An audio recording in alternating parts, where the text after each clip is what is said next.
Yes, you see it on the screen, Smitty. Hey, I ran that bridge back in the day, me and my dad. Did you? I did.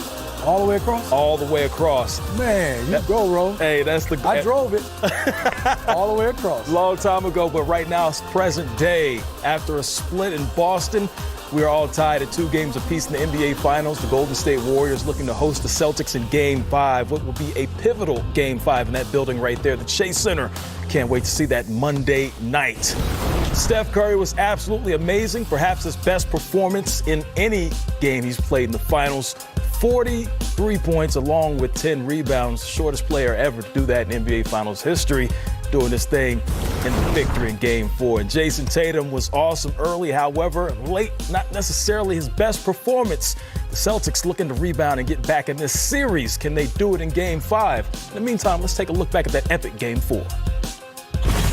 Curry in transition, backs up with the dribble, stops and fires a 3. Got it! Curry fires, heat check 3, confirmed! Curry has had to do a lot of the load, obviously, for this team. He's doing it again. That kind of pressure all game long. I think this is the strongest physically that he's ever been in his career. Curry catches left corner, dribble drive on White, shoots the floater, high up and good. What a tough shot that was. Curry gets free, gets some contact, layup, got it, and one. He came out bombing early at 9 in the first half. Some of those were some crazy shots that were highly contested that he made, and you can't do anything about those. Hand off Curry, has a look, has a fire, and he hit it. Curry shoots with White behind him and hit it. White was draped over him from behind. Curry, it's good. Steph Curry from downtown. Curry again. Oh, Steph Curry from way downtown. The heart on that man is incredible. You know, the things he does, we kind of take for granted from time to time. Shocking he wasn't a first-team All-NBA guy. Taking that all the time in the world. Curry three-pointer, puts it in. 33 for Steph Curry. Step back, three-pointer. Bang! Steph Curry drills the 3. That's a 6-point Warriors lead. Timeout Boston. Give credit to him, one of the best players in the world. He's been here before, and he had it rolling tonight. We got to do a better job of containing, and it's tough. We ain't never said it was supposed to be easy. Another brilliant performance from Stephen Curry.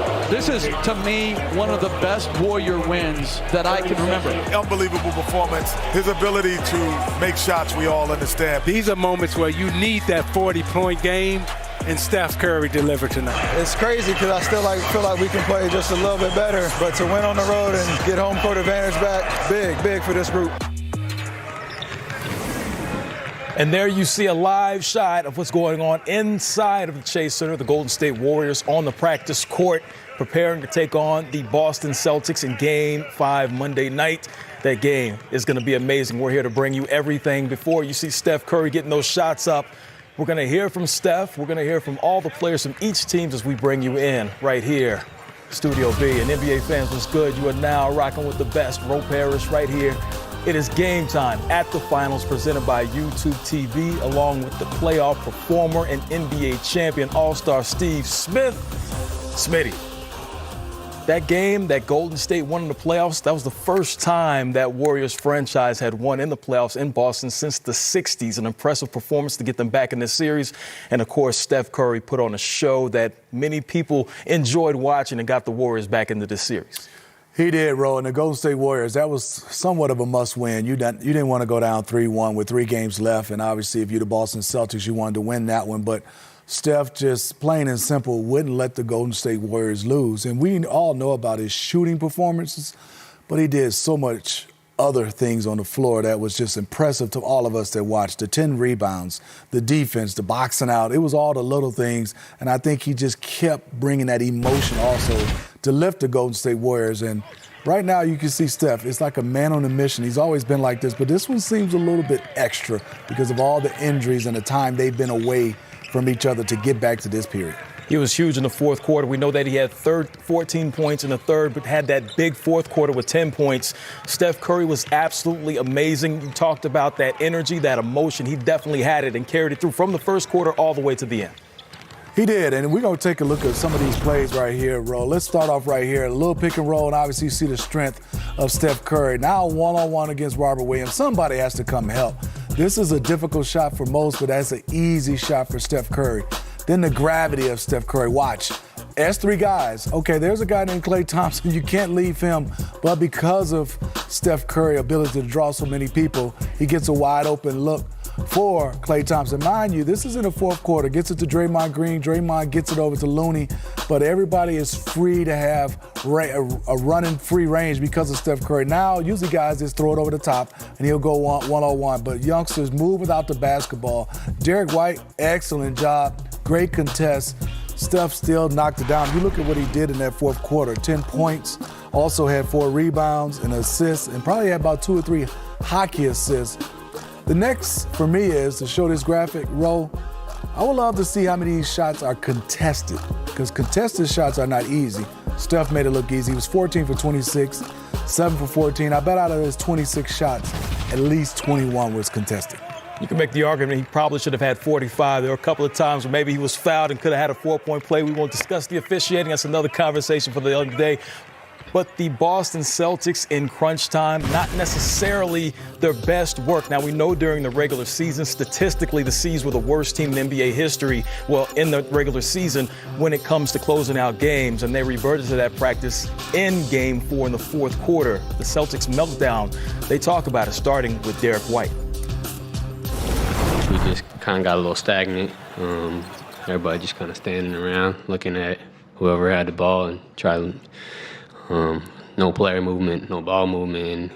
We just got to do a better job executing down the stretch. Every time we got a 5-6 point lead, it felt like we made some poor decisions. Not sure if we tried to pick on mismatches too much. It got stalled out a little bit, but when we did run off-ball actions and got some movement, we got really good looks. A lot of times it felt like we were standing around unsure of who we were trying to go after, and led to those stalled out possessions. You often bring up the spacing after things go wrong with your offense. What is the issue that you see that keeps popping up? Well, you just answered your own question. Spacing, when things go wrong, that tends to be, offensively, some of the things that we don't do well. We don't get space. We kind of don't take our time, and we kind of get a little bit sped up. And we just need to get more settled in those moments. Now, it feels like the Golden State Warriors might have a little bit more momentum going back home, especially after Steph's performance. What do we need to see, Smitty? Let's say from Jason Tatum, who's obviously the primary weapon for the Boston Celtics in Game 5.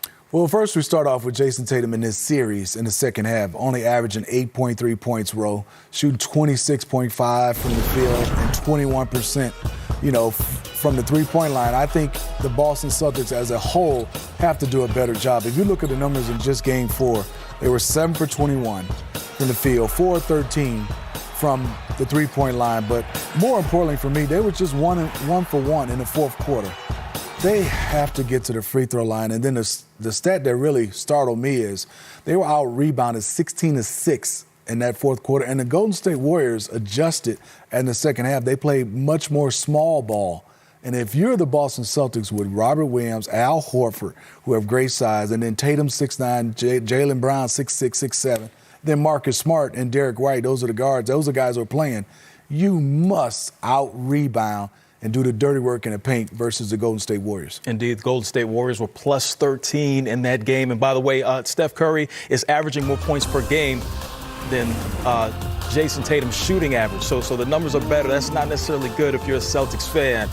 Draymond Green, Golden State Warriors. We're going to hear from the players and the coaches coming up next as we continue on Game Time.